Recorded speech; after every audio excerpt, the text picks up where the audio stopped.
تعالوا إلى كلمة سواء بيننا وبينكم ألا نعبد إلا الله ولا نشرك به شيئا ولا يتخذ بعضنا بعضا أربابا من دون الله فإن تولوا فقولوا اشهدوا بأننا مسلمون।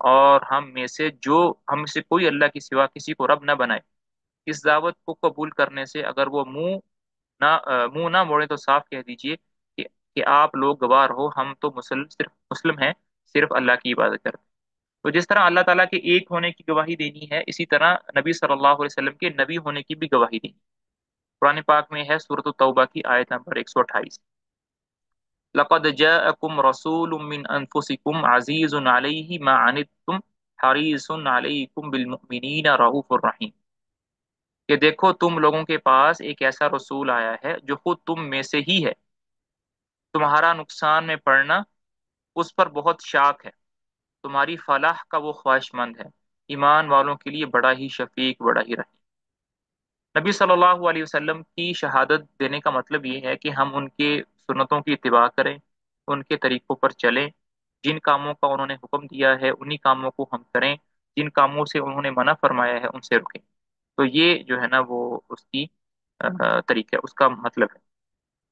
اچھا جی، اس کے بعد نماز کی دلیل کہاں ہے؟ تو پہلا پہلا جو رکن ہے اسلام کا وہ گواہی دینا ہے، شہادت دینا ہے۔ دوسرا جو اسلام کا رکن ہے نا وہ نماز ہے، اور تیسرا زکوٰۃ ہے۔ نماز اور زکوٰۃ یہ ہے کہ دونوں ہی قرآن پاک میں ایک ساتھ آتے ہیں زیادہ تر۔ وما امروا الا ليعبدوا الله مخلصين له الدين حنفاء ويقيموا الصلاة ويؤتوا الزكاة وذلك دين القيم۔ یہاں پر بھی ایک مسٹیک ہے، زکوٰۃ کا نقطہ ہی نہیں ہے، اوپر ہے شاید، ٹھیک ہے۔ اور ان کو اس کے سوا کوئی حکم نہیں دیا گیا تھا کہ اللہ کی بندگی کریں، اپنے دین کو اس کے لیے خاص کریں، بالکل یکسو ہو کر نماز قائم کریں اور زکوٰۃ دیں۔ تو یہ نماز اور زکوٰۃ کی دلیل ہے۔ رمضان کے روزے رکھنے کی دلیل کہاں ہے قرآن پاک میں؟ یا ایھا الذین آمنوا کتب علیکم الصیام کما کتب علی الذین من قبلکم لعلکم تتقون، البقرہ کی آیت نمبر 183۔ اے لوگو جو ایمان لائے ہو، تم پر روزے فرض کیے گئے ہیں جس طرح تم سے پہلے لوگوں پر فرض کیے گئے تھے، اس اس سے توقع ہے کہ تم میں تقوی کی صفت پیدا ہوگی۔ اسی طرح حج کی دلیل کہاں ہے؟ حج کی دلیل جو ہے وہ سورۃ آل عمران کی آیت نمبر 97 ہے، وَلِلَّهِ عَلَى النَّاسِ حِجُّ الْبَيْتِ، یہ بھی مسٹیک ہے یہاں پر، بہت ساری مسٹیک ہے اس بک کے اندر اعراب کی۔ وَلِلَّهِ عَلَى النَّاسِ حِجُّ الْبَيْتِ مَنِ اسْتَطَاعَ إِلَيْهِ سَبِيلًا وَمَنْ كَفَرَ فَإِنَّ اللَّهَ غَنِيٌّ عَنِ الْعَالَمِينَ۔ لوگوں پر اللہ تعالیٰ کا یہ حق ہے کہ جو اس کے گھر تک پہنچنے کی طاقت رکھتا ہو وہ اس کے حج کرے، اور جو کوئی اس کی حکم کی پیروی کرے تو پیروی سے انکار کرے تو اسے معلوم ہونا چاہیے کہ اللہ تعالیٰ تمام دنیا والوں سے بے نیاز ہے۔ تو اس ہمارے دین کا پہلا درجہ جو ہے وہ اسلام ہے۔ اسلام کے آگے 5 درجے ہیں: شہادت دینا، نماز پڑھنا، زکوٰۃ دینا، حج کرنا، روزے رکھنا، ٹھیک ہے جی۔ دوسرا درجہ جو ہے نا وہ ایمان کا ہے۔ ارشاد نبوی ہے کہ ایمان کے 70 سے بھی زیادہ شعبے ہیں، جن میں اعلیٰ ترین درجہ لا الہ الا اللہ ہے، اور سب سے ادنا درجہ راستے سے تکلیف دینے والی چیز کو ہٹانا ہے۔ والحیاء شعبۃ من الایمان، اور شرم و حیا بھی ایمان کا ایک شعبہ ہے۔ اچھا، جو ایمان ہے نا اس کے آگے 6 درجے ہیں، ایمان کے آگے 6 درجے ہیں، جس کو ہم صفت ایمان مجمل پڑھتے رہتے ہیں نا، وہ ہے یہ اللہ پر ایمان لانا، اس کے فرشتوں پر ایمان لانا، اس کی کتابوں پر ایمان لانا، اس کے رسولوں پر ایمان لانا، روز قیامت پر ایمان لانا، اور اچھی اور بری تقدیر پر ایمان لانا۔ یہ 6 کے 6 جو ارکان ہیں نا، ان میں سے 5 جو ارکان ہیں پہلے والے،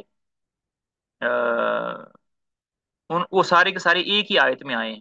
وہ آیت جو ہے سورۃ البقرہ کی 177 ہے، لیس البر ان تولوا وجوہکم قبل المشرق والمغرب ولكن البر من آمن بالله واليوم الآخر والملائکۃ والکتاب والنبیین۔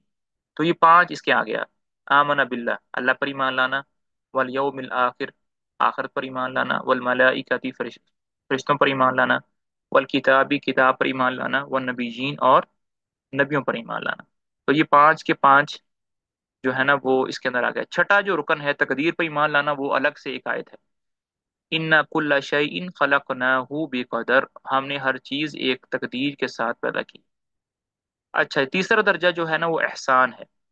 احسان کا ایک ہی رکن ہے بس، کہ آپ اللہ تعالیٰ کی عبادت اس خشوع اور خضوع اور انابت اور رجوع سے کریں کہ گویا آپ اسے خود دیکھ رہے ہیں، اور اگر آپ اس کو نہیں دیکھ پا رہے، نہیں مقام پر پہنچ سکتے، تو آپ کم از کم یہ حالت بنائیں کہ وہ ہمیں دیکھ رہا ہے۔ یعنی احسان کا مطلب یہ ہے کہ اللہ تعالیٰ کی عبادت اس طریقے سے کریں کہ یہ ہمیں استحضار ہو کہ ہم اللہ کو دیکھ رہے ہیں. اگر یہ حالت نہیں بن پا رہی تو یہ حالت ضرور بنے کہ وہ ہمیں دیکھ رہا ہے. اس کی دلیل قرآن پاک سے کہا ہے ان اللہ مع الذین اتقوا وهم محسنون. اللہ تعالیٰ ان لوگوں کے ساتھ ہے جو تقوی سے کام لیتے ہیں اور جو عبادتوں کو اچھے طریقے سے کرتے ہیں. پھر سورۃ الشعراء کی آیت نمبر 220-17 ہے وتوکل علی العزیز الرحیم الذی یراک حین تقوم وتقلبک فی الساجدین انہ هو السمیع العلیم. اس زبردست اور رحیم پر توکل رکھیے جو آپ کو اس وقت دیکھ رہا ہوتا ہے جب آپ اٹھتے ہیں اور سجدہ گزار لوگوں میں آپ کی نقل و حرکت پر نگاہ رکھتا ہے. وہ سب کچھ سننے والا اور جاننے والا ہے. سورۃ یونس کی آیت نمبر 61 ہے وما تكون في شأن وما تتلو منه من قرآن لا ولا تعلمون من عمل إلا كنا عليكم شهودا اذ تفیضون فی. اے نبی صلی اللہ علیہ وسلم، آپ جس حال میں بھی ہوتے ہو اور قرآن میں سے کچھ بھی پڑھ سناتے ہو لوگوں، اور لوگوں تم بھی جو کچھ کرتے ہو اس سب کے دوران میں ہم تم کو دیکھ رہے ہوتے ہیں. اور یہ سارے کے سارے جو میں نے ابھی بات کی ہے نا، کہ اسلام کے ہمارے دین کے 3 درجات ہیں نا. پہلا درجہ کون سا ہے؟ اسلام کا. دوسرا درجہ کون سا ہے؟ ایمان کا. تیسرا درجہ کون سا ہے؟ وہ احسان کا ہے. یہ سارے کے سارے درجے کہاں پر بیان ہوئے ہیں؟ تو یہ ایک بہت ہی مشہور حدیث ہے جس کو ہم حدیث جبرائیل کہتے ہیں، اور اکثر ہم نے وہ پڑھی بھی ہے، لیکن دوبارہ اس کو میں ریوائز بھی کر دیتا ہوں. بڑی پیاری حدیث ہے. پہلے عربی میں پڑھ دیتا ہوں پھر اس کا ترجمہ بھی کر دیتا ہوں.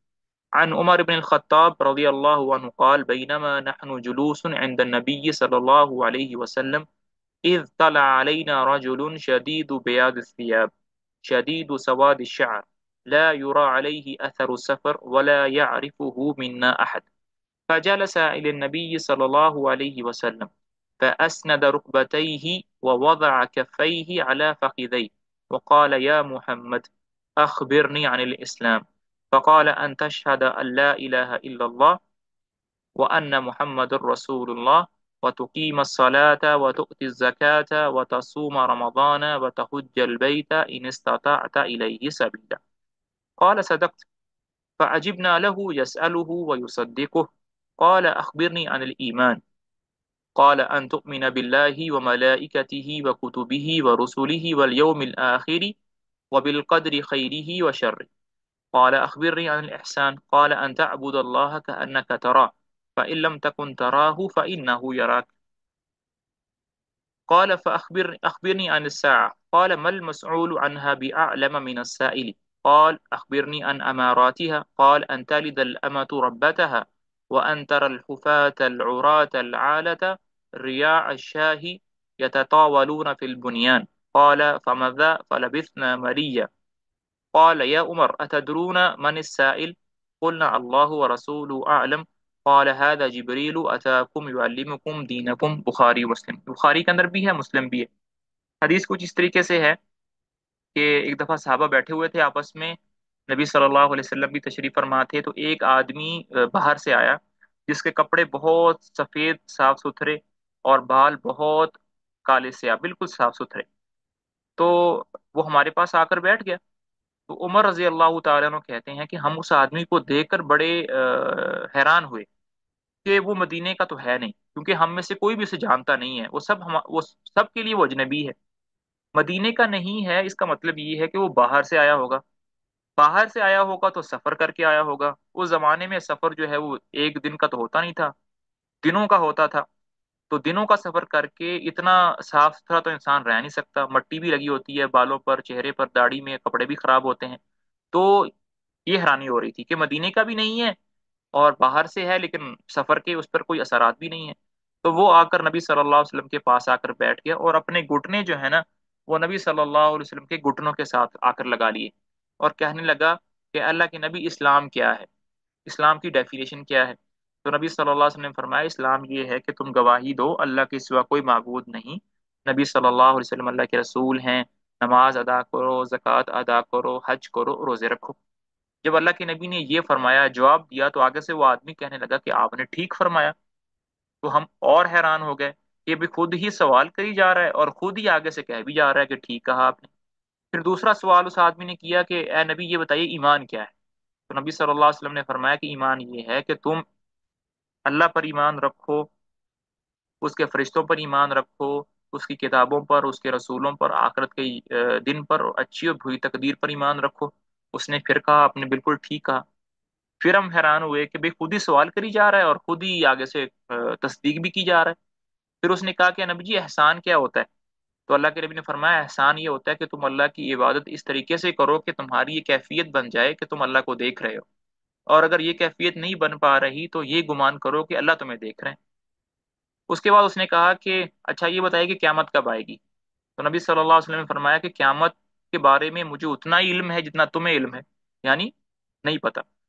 اس آدمی نے کہنا چلے ٹھیک ہے، آپ کو یہ نہیں پتا قیامت کب آئے گی، لیکن کچھ اس کی نشانیاں بتا دیں، اس کی کچھ سائنس بتا دیں اس کے کہ بھئی جب یہ ہوگا تو قیامت آئے گی۔ تو نبی صلی اللہ علیہ وسلم نے دو نشانیاں بتائیں۔ پہلی نشانی یہ بتائی کہ جو بچے ہیں نا وہ اپنے ماں باپ کو جنیں گے، مطلب اس کا یہ ہے کہ والدین کی نافرمانی قیامت کے قریب جا کر بہت زیادہ ہو جائے گی۔ بچے اپنے والدین کے ساتھ اس طرح کا سلوک کریں گے جیسے کہ باپ جو ہے نا وہ نوکر ہے اور بچے جو ہے نا وہ مالک ہیں۔ دوسری نشانی یہ بتائی کہ بکریاں چرانے والے جن کے پاس پہننے کے لیے کپڑا نہیں ہے، پاؤں میں جوتی نہیں ہے، اور جسم ڈھانپنے کے لیے کوئی بھی کپڑا نہیں ہے، بکریاں چرانے والے ہیں، ایک وقت اتنے امیر ہو جائیں گے، اتنے امیر ہو جائیں گے کہ وہ بڑی بڑی بلڈنگز بنائیں گے اور آپس میں فخر و تکبر کریں۔ تھوڑی دیر وہ رہا آدمی، پھر وہ چلا گیا۔ تو اللہ کے نبی نے حضرت عمر پاس بیٹھے ہوئے تھے، حضرت عمر سے کہا کہ عمر تمہیں پتہ ہے کہ یہ جو شخص ابھی آیا تھا جو مجھ سے سوال پوچھ رہا تھا یہ کون ہے؟ تو حضرت عمر نے کہا کہ آپ اور اللہ اور آپ ہی بہتر جانتے ہیں۔ تو فرمایا کہ یہ جبرائیل تھے جو کہ تمہیں تمہارا دین سکھانے کے لیے آئے تھے۔ تو حضرت جبرائیل علیہ السلام جو ہے نا وہ ایک انسان کی شکل میں آئے تھے اور نبی صلی اللہ علیہ وسلم کو ڈائلاگ کے ذریعے سے صحابہ کو دین سکھانے آئے تھے۔ تو اس لیے اس حدیث کو حدیث جبرائیل کہتے ہیں، بہت مشہور حدیث ہے۔ تو اس حدیث کے اندر اسلام کی ڈیفینیشن بھی ہے، اس حدیث کے اندر ایمان کی ڈیفینیشن بھی ہے، اور اس حدیث کے اندر احسان کی بھی ڈیفینیشن۔ اچھا، تیسرا اور آخری اصول جس پر ہم بات کریں گے وہ ہے نبی صلی اللہ علیہ وسلم کے کو جاننا۔ ہر مسلمان کے لیے ضروری ہے کہ وہ اپنے نبی کو جانے۔ جب دیکھیں جب تک ہم اپنے نبی کے بارے میں نہیں جانیں گے تو ان کی سنتوں کا پتہ نہیں چلے گا، ان کے طریقوں کا پتہ نہیں چلے گا۔ جب طریقوں کا پتہ نہیں چلے گا تو فالو کرنا مشکل ہو جائے گا، فالو نہیں کریں گے تو اللہ کی محبت ہمیں جو ہے نا وہ پتہ نہیں چلے گی۔ تو تھوڑی سی بایوگرافی بھی ہے شارٹ قسم کی کہ نبی صلی اللہ علیہ وسلم کا جو نام ہے وہ محمد بن عبداللہ بن عبد المطلب بن ہاشم ہے، اور بنی ہاشم جو قبیلہ ہے وہ قریش سے تھا، اور قریش جو تھے وہ عرب تھے، اور عرب حضرت اسماعیل علیہ السلام کی اولاد تھے، اور اسماعیل علیہ السلام جو ہے نا وہ ابراہیم علیہ السلام کی اولاد تھے۔ تو ابراہیم علیہ السلام کے دو بیٹے تھے، اسحاق اور اسماعیل۔ اسحاق سے بنی اسرائیل کی لڑی چلی ہے، اور اسماعیل علیہ السلام سے ہمارے نبی کی 63 سال کی عمر تھی، جن میں سے 40 سال آپ نبی ایز اے نبی رہے۔ ان 40 سالوں میں آپ نے 40 سال میں آپ کو نبوت ملی، 23 سال ایز اے پروفٹ آپ رہے۔ تیئیس 23 سالوں میں 13 سال آپ نے مکہ میں گزارے اور 10 سال آپ نے مدینہ میں گزارے۔ آپ نے اکثر میری ویڈیوز کے اندر دیکھا ہوگا کہ میں یہ بات کرتا ہوں کہ نبی اور رسول میں فرق ہوتا ہے۔ تو ہمارے ہمارے جو نبی ہیں وہ پہلے نبی بنے جب ان کے اوپر اقرا بسم ربک الذی خلق یہ آیات اتری تھیں غار حرا میں۔ دیکھیں جو نبی ہوتا ہے نا اس کو تبلیغ کرنے کا حکم نہیں ہوتا۔ نبی اور رسول میں بہت سارے ڈفرینس ہیں، لیکن ایک بیسک ڈفرینس نبی اور رسول میں یہ ہوتا ہے کہ نبی کو تبلیغ کرنے کا حکم نہیں ہوتا، رسول کو تبلیغ کرنے کا حکم ہوتا ہے۔ تو جب پہلی دفعہ وہی اتری اقرا بسم ربک الذی خلق، اس میں کوئی بھی تبلیغ کرنے کا حکم نہیں ہے، تو یہاں پر آپ کو نبوت ملی، یہاں پر آپ نبی بنے۔ پھر 6 مہینے کے بعد، سال کے بعد دوبارہ جو آیت اتری یا ایھا المدثر قم فانذر، اس میں آپ کو تبلیغ کرنے کا حکم ہے، تو اب آپ کو رسالت ملی، اب آپ رسول بنے۔ تو ہمارے نبی رسول بھی ہیں اور نبی بھی ہیں۔ بہت سارے جو رسول ہیں، دیکھیں ہر رسول نبی ہوتا ہے لیکن ہر نبی رسول نہیں ہوتا۔ مثال کے طور پر حضرت موسیٰ علیہ السلام جو تھے وہ رسول تھے، لیکن ہارون علیہ السلام وہ نبی تھے۔ یہ الگ سے ایک ٹاپک ہے۔ اور اس کی دلیل کیا ہے کہ آپ کو رسالت ملی، یا ایھا المدثر قم فانذر وربک فکبر وثیابک فطہر والرجز فہجر ولا تمنن تستکثر ولربک فاصبر، کہ اے چادر لپیٹنے والے اٹھو، خبردار کرو اپنے رب کی بڑائی کا اعلان کرو، اپنے کپڑے پاک رکھو، گندگی سے دور رہو، احسان نہ کرو زیادہ حاصل کرنے کے لیے، اور اپنے رب کی خاطر صبر کرو۔ ٹھیک ہے جی، تو یہاں پر آپ کو جو ہے نا وہ نبوت ملی۔ آپ صلی اللہ علیہ وسلم نے مکہ کے اندر 13 سال جو ہے نا وہ اسپینڈ کیے۔ 13 سال آپ لوگوں کو صرف توحید کی دعوت دیتے رہے۔ 10 سال کے بعد آپ کو آسمانوں کی سیر کرائی گئی، جس کو معراج کہتے ہیں، وہاں پر 5 وقت کی نماز فرض ہوئی۔ آپ 3 سال تک مکہ میں نماز ادا کرتے رہے، لیکن وہ نماز جو تھی نا وہ انفرادی پڑھتے تھے، اور اس کی کوئی ڈیٹیل اتنی ذرا سامنے نہیں۔ اس کے بعد آپ 13 سال کے بعد مدینہ تشریف لے گئے۔ مدینہ جو تھا وہ ایک اہل اسلام کا ملک تھا۔ ہجرت کی اسلام شرک سے، ایسا ملک جس میں شرک عام ہو، اس سے اسلام کی طرف ہجرت کرنا اس امت پر فرض ہے، اور یہ فرض جو ہے نا وہ قیامت تک باقی رہے گا۔ دلیل اس کی یہ ہے، ان الذین توفاهم الملائکۃ ظالمی انفسهم قالوا فیما کنتم قالوا كنا مستضعفین فی الارض قالوا الم تکن ارض اللہ واسعة فتهاجروا فیها فاولئک مأواهم جہنم وساءت مصیرا الا المستضعفین من الرجال والنساء والولدان لا يستطيعون حیلة ولا يهتدون سبیلا۔ دیکھیں، خلاصہ اس بات کا یہ ہے کہ ہر مسلمان پر ہجرت فرض ہے۔ خلاصہ یہ ہے، یہ ایک اختلافی مسئلہ ہے آج کل کے علماء کے درمیان کہ بھائی ایسے ملک میں رہنا چاہیے جو کافروں کا ہے یا نہیں رہنا چاہیے۔ تو اس میں خلاصہ یہ ہے کہ اگر آپ ایک ایسی جگہ پر رہ رہے ہیں جہاں پر آپ فرائض کو اچھے طریقے سے ادا نہیں کر پا رہے، حلال رزق نہیں کما رہے، اپنے بچوں کی دین کا مسئلہ ہے، ان کی دینی تربیت نہیں کر پا رہے، تو پھر وہاں اس جگہ کو چھوڑنا آپ کے لیے فرض ہے، اور ایک ایسی جگہ پر جانا آپ کے لیے فرض ہے جہاں پر آپ اپنی دینی ضروریات کو پورا کر سکیں۔ وہ جو لوگ اپنے نفس پر ظلم کر رہے تھے، ان کی روحیں جب فرشتوں نے قبض کی تو ان سے پوچھا کہ یہ تم کس حال میں مبتلا تھے؟ تو انہوں نے جواب دیا کہ ہم زمین میں کمزور اور مجبور تھے۔ فرشتوں نے کہا کہ اللہ کی زمین وسیع نہ تھی کہ تم اس میں ہجرت کرتے؟ یہ وہ لوگ ہیں جن کا ٹھکانہ جہنم ہے، اور وہ بڑا ہی برا ٹھکانہ ہے۔ ہاں، جو مرد، عورتیں اور بچے واقعی بے بس ہیں اور نکلنے کا کوئی راستہ اور ذریعہ نہیں پاتے، بعید نہیں کہ اللہ انہیں معاف کر دے۔ اللہ بڑا معاف کرنے والا ہے اور درگزر فرمانے والا ہے۔ پھر ایک جگہ سورۃ العنکبوت کی آیت نمبر 56 ہے، یا عبادی الذین آمنوا ان ارضی واسعہ فایای فاعبدون۔ اے میرے بندو جو ایمان لائے ہو، میری زمین وسیع ہے، بس تم میری ہی بندگی کرو۔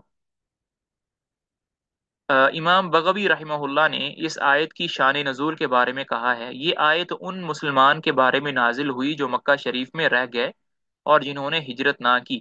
اللہ تعالیٰ نے انہیں ایمان کے نام سے ندا دی اور پکارا ہے۔ حدیث سے ہجرت کی دلیل یہ ہے، لا تنقطع الحجرۃ حتى تنقطع التوبہ ولا تنقطع التوبۃ حتى تطلع الشمس من مغربها۔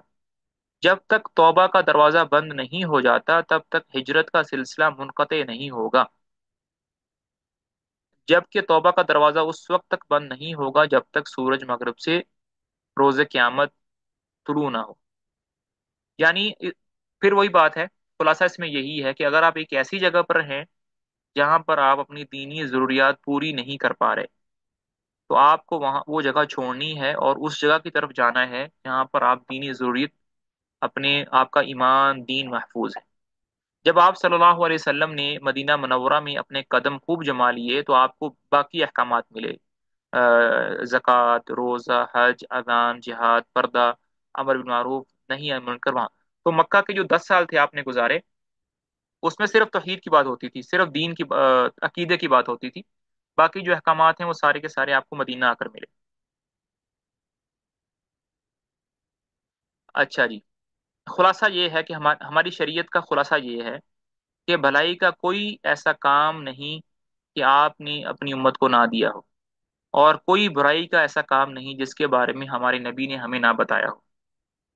جس بھلائی کی طرف آپ نے ہمیں رہنمائی فرمائی ہے وہ توحید باری تعالیٰ، اور ہر وہ کام جسے اللہ پسند کرتا ہے اور جو اس کی رضا کے حصول کا ذریعہ ہے، اور ہر وہ برا کام جس سے ہمارے نبی نے روکا ہے وہ شرک ہے، وہ ہر وہ کام ہے جس کو اللہ ناپسند کرتا ہے اور برا سمجھتا ہے۔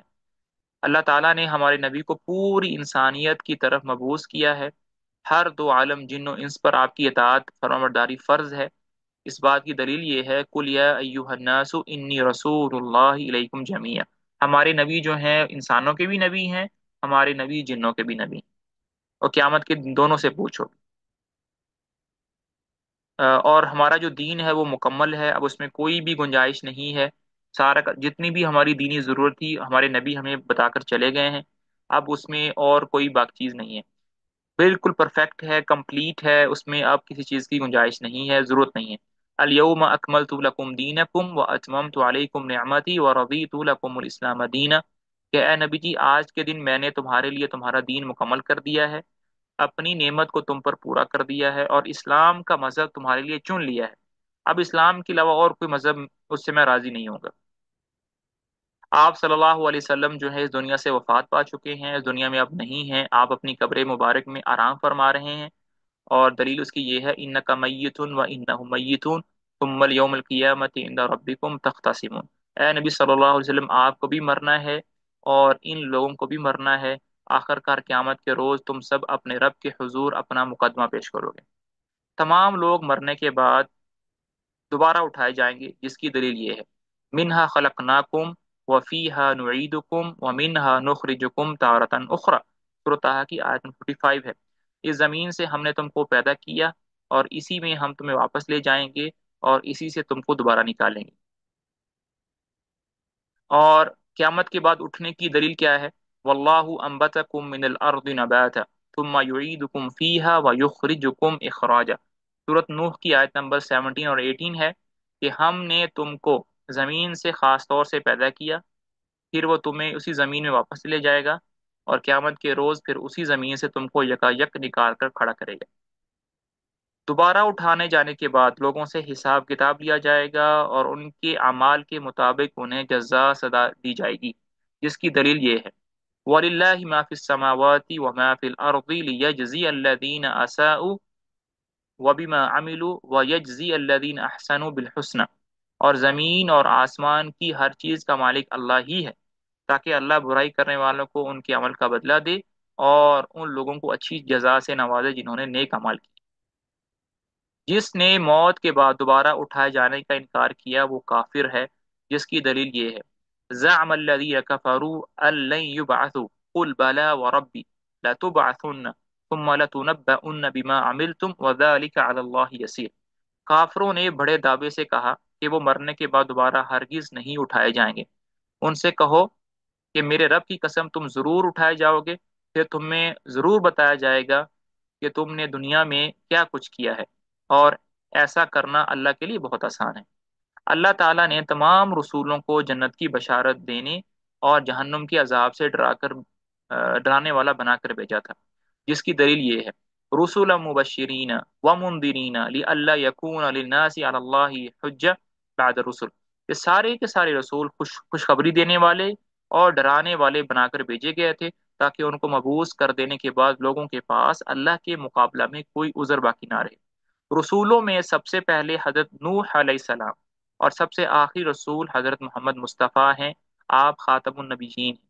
حضرت نوح علیہ السلام کے پہلے رسول نہ کہ پہلے نبی، وہی بات کہ نبی اور رسول میں فرق ہوتا ہے، آدم علیہ السلام نبی تھے، اور نوح علیہ السلام سے پہلے بھی بہت سارے نبی آتے رہے، لیکن نوح علیہ السلام سب سے پہلے رسول۔ رسول وہ ہوتا ہے جس کو تبلیغ کا حکم کیا جائے۔ دلیل کیا ہے قرآن پاک سے کہ نوح علیہ السلام سب سے پہلے نبی تھے، رسول تھے سوری، انا اوحینا الیک کما اوحینا الی نوح والنبیین من بعد، اے نبی صلی اللہ علیہ وسلم ہم نے آپ کی طرف وہی بھیجی ہے جس طرح نوح علیہ السلام اور ان کے بعد کے پیغمبروں کی طرف بھیجی تھی۔ ہر امت کی طرف اللہ تعالیٰ نے حضرت نوح علیہ السلام سے لے کر اللہ حضرت محمد صلی اللہ علیہ وسلم تک رسول بھیجے ہیں، جو اپنی امتیوں کو اللہ کی عبادت کا حکم دیتے اور طاغوت کی عبادت سے منع کرتے چلے آئے، جس کی دلیل یہ ارشاد باری تعالیٰ ہے۔ اب کسی نے طاغوت کا مطلب نہیں پوچھنا مجھ سے۔ وَلَقَدْ بَعَثْنَا فِي كُلِّ أُمَّةٍ رَسُولًا أَنِ اعْبُدُوا اللَّهَ وَاجْتَنِبُوا الطَّاغُوتَ، یہ سورۃ النحل کی آیت نمبر 36 ہے کہ ہم نے ہر امت میں ایک رسول بھیج دیا اور اس کے ذریعے سب کو خبردار کر دیا کہ اللہ کی بندگی کرو اور طاغوت کی بندگی سے بچو، یعنی اللہ کے علاوہ جتنے بھی لوگ ہیں جو کہ الہ ہونے کا دعویٰ کرتے ہیں وہ سب کے سب طاغوت ہیں۔ اللہ تعالیٰ نے تمام بندوں جنوں انسوں پر طاغوت کا انکار و کفر اور اللہ پر ایمان لانا فرض قرار دیا ہے۔ امام ابن قیم رحمہ اللہ طاغوت کی تعریف بیان کرتے ہوئے کہتے ہیں، جس کسی بھی باطل معبود جس غیر اللہ کی عبادت کی جائے، یا متبوع جس کی ایسے امور میں اتباع کی جائے جن میں اللہ تعالیٰ کی معصیت ہو، جس کی اطاعت حلال اور حرام میں اس طرح کی جائے جس میں فرامین الہی کی مخالفت ہو، اس کو طاغوت کہتے ہیں۔ ٹھیک ہے۔ مگر ان کے سربراہ پانچ ہیں۔ ابلیس، اب طاغوت کی لسٹ بیان ہو رہی ہے، مطلب اللہ کو چھوڑ کر اللہ کے علاوہ ہر کسی کو فالو کرنا، اس کی اتباع کرنا اس طریقے سے کہ اس میں اللہ کے احکامات کی خلاف ورزی ہو، اس کو طاغوت کہتے ہیں۔ اب تک جو فیمس طاغوت ہیں وہ کون کون سے ہیں؟ شیطان ہے، ایسا شخص جس کی عبادت کی جائے اور وہ اس فعل پر رضامند ہو، جو شخص لوگوں کو اپنی عبادت کرنے کی دعوت دیتا ہو، جو شخص علم غیب جاننے کا دعویٰ کرتا ہو، جو شخص اللہ تعالیٰ کی نازل کی ہوئی شریعت کے خلاف فیصلہ کرے۔ یہ پانچ جو ہے نا یہ طاغوت کی لسٹ میں آتے ہیں۔ دوبارہ رپیٹ کر دیتا ہوں کیونکہ یہ کسی زمانے میں ہاٹ ٹاپک بھی رہا تھا۔ ابلیس، نمبر دو، ایسا شخص جس کی عبادت کی جائے اور وہ اس فعل پر رضامند ہو، جو شخص لوگوں کو اپنی عبادت کرنے کی دعوت دیتا ہو، جو شخص علم غیب جاننے کا دعویٰ کرتا ہو، جو شخص اللہ تعالیٰ کی نازل کی ہوئی شریعت کے خلاف فیصلہ کرے۔ دلیل کہاں ہے؟ لا اکراہ فی الدین، قد تبین الرشد من الغی، فمن یکفر بالطاغوت ویؤمن باللہ فقد استمسک بالعروة الوثقى لا انفصام لها واللہ سمیع علیم۔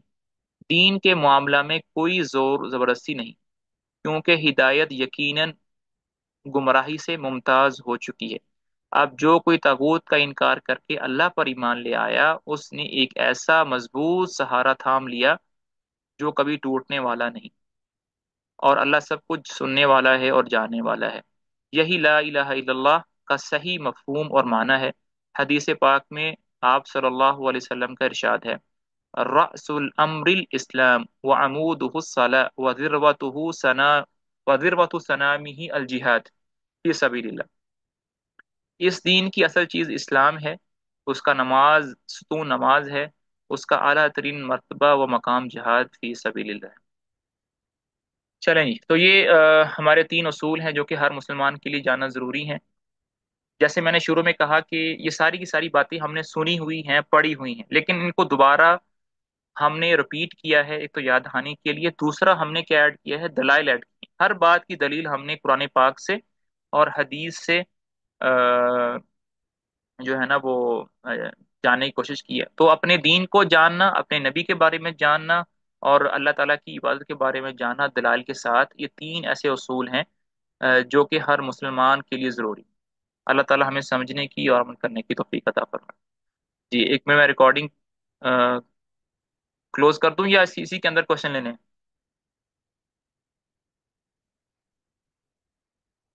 کدھر ہیں کراچی والے؟